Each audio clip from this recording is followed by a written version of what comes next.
Editing, the lifeblood of any creator's work. Editing is what separates the good to the amazing. Editing is what does... As I'm going over editing right now, I realize that it's not exactly the most interesting and most exciting topic to talk about. I get it. Totally get it. You can have fabulous topic, interesting content, but if you don't edit in a way that's interesting and exciting for people to hear, well, we all know that no one's going to listen to it. It is probably one of the most important concepts to understand. So, let's get to it.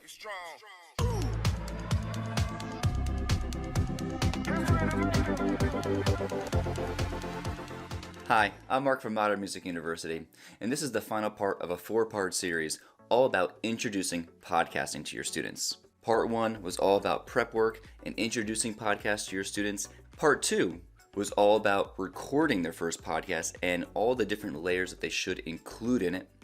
Part 3 was all about interviewing somebody, whether it was talking to somebody right next to you or doing it over the phone and how to record that. And this final episode is all about editing. So there's lots of ways to edit, and there really is no right or wrong way. It's just a matter of preference. It's like artwork. You know, it's a matter of how you want your overall product to sound like. We don't make mistakes. We have happy accidents. So I'm going to show you as many editing techniques as I can, but you can either just use 1, 2, or a few of them. Don't think you have to use all of them. When I introduce my students to editing, I actually, instead of having them edit their own podcast first, I actually have them edit a podcast that I've recorded. I do this because I recorded a well thought out podcast with putting deliberate mistakes in there. That way I can then have a checklist of mistakes the students are kind of hunting and looking for. In this 2-minute podcast, I put 5 mistakes in there for them to look for. I have a nice long warm-up that I do before I actually begin the podcast. I sneeze, I put a long pause in there, I pretend that I'm yelling at my dog or some kind of neighbor or some kind of background where I get interrupted, and then I do one really big restart of the podcast where I started talking mid-sentence, had to stop, and then go back a few sentences and restart again. I write these mistakes in there so that way they can kind of check off the ones they found and the ones that they've fixed already. When finding those 5 mistakes, I'm kind of letting my students just make the overall basic editing techniques, which is cutting audio, splitting up certain sounds, deleting things that are not great, and moving audio around to fit the overall contour well.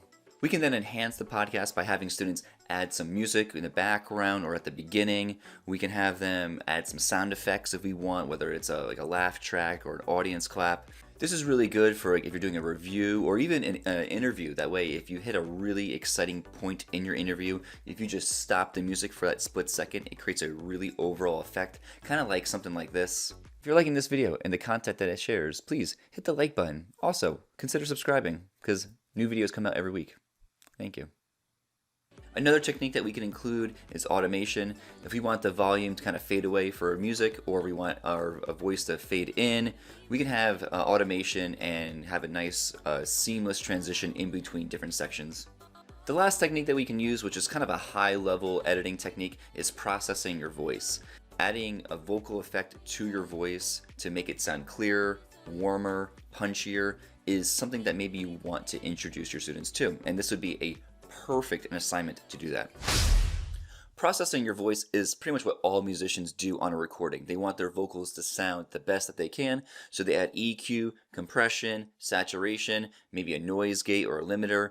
So these are all things that we want to include, but if this is a little overwhelming for you, I would say either skip this part of the editing or use one of BandLab's presets to make the vocals sound amazing. The 3 presets that I find that work really well, first one is called Subtle Gate, and it basically kind of just filters out any background hiss and noise, and it really keeps your voice sounding as natural as possible. Hello, and welcome to Modern Fashion Trends. I am your host, Mr. R. Second one is called Voice Note, and this one just simply adds a little more EQ to your voice to take out some bad frequencies that wouldn't sound good, and it kind of enhances a little more compression so your voice is a little more leveled out. Hello, and welcome to Modern Fashion Trends. I am your host, Mr. R. The last one is called Punchy Rap, and this one just uses a compressor and a noise gate. A compressor, again, kind of levels out your voice, makes sure that your volume is all the same, and a noise gate gets rid of any background noise. Hello, and welcome to Modern Fashion Trends. I am your host, Mr. R. I would say start with these 3 presets if you do want to incorporate vocal processing to your students. It kind of takes all the guesswork out of what kind of effects to use, and simply just go through all 3, listen to each one that is being used on your vocals, and pick the one that sounds best. And again, it's all going to be on your preference.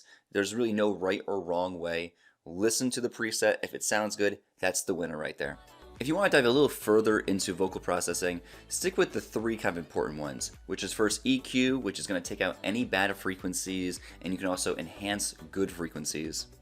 Compression is going to bring everything together, give it a little more punch, and kind of level off your vocals so there's really no super high or super low sounds. And saturation is going to bring the warmth and roundness to your voice. If you want to go further, you can add a noise gate, a limiter, a de-esser. These are all things that would enhance your vocals. So like I said, if you're feeling very overwhelmed with these effects, just use one of the presets that BandLab already has. They're pretty good and it kind of takes all the guesswork out of it. Remember, an edit podcast is what's going to separate a professional sounding podcast to an amateur sounding podcast. So dive as far as you can with these editing techniques so that way your students' podcast sounds as professional as it can. So that wraps up this 4-part series in podcasting. If you've been enjoying these videos, please give this video a like and consider subscribing. If you have any questions, leave a comment below, or you can always email me and I'll be happy to get back to you as fast as I can. Next week, we'll get right back into some lessons about music production. Hopefully I'll see you then, and as always, take care everybody. Bye.